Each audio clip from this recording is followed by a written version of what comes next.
Okay, first, thank you for your question. សម្រាប់ tip មួយចំនួនដែលខ្ញុំតែងតែអនុវត្តនៅពេលដែលខ្ញុំរៀនភាសាអាល្លឺម៉ង់ឆាប់ចាំហើយគឺយើងអាចប្រឡងបានបន្ទុកល្អទៀតចំណុចទី1យើងព្យាយាមយកចិត្តទុកដាក់ឲ្យបានច្រើនជាមួយនឹងលោកគ្រូអ្នកគ្រូដែលគាត់បានបង្រៀនយើងនៅក្នុងថ្នាក់ហើយជាពិសេសនៅពេលដែលមាន activity ឬក៏គាត់ឲ្យយើងធ្វើ practice ណាមួយយើងត្រូវតែ active នៅក្នុងថ្នាក់ដោយសារនៅពេលដែលយើង practice ហ្នឹងយើងមានសកម្មភាពរួមជាមួយនឹងមិត្តរួមថ្នាក់មិនថាត្រូវមិនថាខុសយើងអាចឆាប់ចាប់បានលឿនហើយនឹងមានការកែសម្រួលភ្លាមៗពីលោកគ្រូឬក៏អ្នកគ្រូពីដំបូងឡើយនៅពេលដែលខ្ញុំនិយាយនឹងរៀន practice និយាយនឹងក៏រៀងខ្លាចដែរព្រោះដោយសារយើងខ្លាចខុសប៉ុន្តែយូរទៅយើងនឹងស៊ាំហើយបន្ទាប់មកទៀតបន្ទាប់ពីចប់ថ្នាក់យើង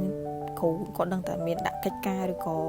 លំហាត់អីយើងផ្សេងអញ្ចឹងយើងព្យាយាម clear ហើយបើសិនជាធ្វើឲ្យល្អហ្មងរៀនចប់ថ្ងៃហ្នឹងហើយគឺធ្វើលំហាត់ថ្ងៃហ្នឹងតែម្ដងអាហ្នឹងយើងចាំបានច្រើនពីវិជ្ជាករឬក៏ពីផ្សេងអាហ្នឹងយើងងាយស្រួលនឹងបំពេញ complete ណាហើយសម្រាប់ចំណុចទី2វិញគឺអ្វីដែលខ្ញុំតែងតែធ្វើគឺខ្ញុំស្ដាប់ recording របស់វីដេអូលោកគ្រូឬក៏អ្នកគ្រូដែលគាត់ឲ្យមិនថានៅក្នុងមេរៀនណាក៏ដោយជាក់ស្ដែងគឺពេលខ្លះគឺអត់មានអារម្មណ៍ focus រៀនទេប៉ុន្តែអាចនឹងបើកចោលកុំថាបើកចោលអត់ប្រយោជន៍ទេអ្នកគ្នាមានអត្ថប្រយោជន៍ច្រើនជាពិសេសសម្រាប់អ្នកដែលគាត់រៀនអារម្មណ៍អត់សូវមូលនៅក្នុងខ្លួនណាអ្នកនរគ្នាអាចធ្វើសាកវិធីនឹងបានដោយសារតែពេលខ្លះទៅយើងឆាប់ boring នៅក្នុងការរៀនអញ្ចឹងហើយគឺយើងអាច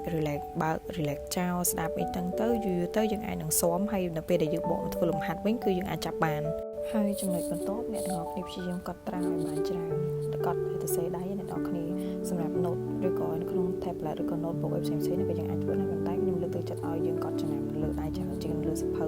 អាហ្នឹងគឺយើងងាយនឹងចាំពាក្យបានច្រើនមែនទែនហើយបន្ថែមពីលើនោះទៀតដែលខ្ញុំតែងតែធ្វើជាប្រចាំពេលដែលខ្ញុំទៅរៀនភាសាអាល្លឺម៉ង់ហ្នឹងគឺយើងចាថាខ្ញុំផ្ទាល់ហ្នឹងតែងតែទៅថ្នាក់មុនគ្រូភាគច្រើនគឺទៅមុនគ្រូហ្មងអញ្ចឹងគឺនៅពេលដែលយើងទៅដល់មុនយើងអត់ធ្វើអីច្រើនទេគឺទាញសភៅមកមើលអញ្ចឹងអានតិចហ្នឹងយូរទៅយើងចាំពាក្យបានច្រើននៅពេលដែលចេះចាំពាក្យបានច្រើនគឺយើងអាចនិយាយឆ្លើយឆ្លងជាមួយនឹងគាត់ទៅវិញទៅមកបានច្រើនគូសំដូចគ្នា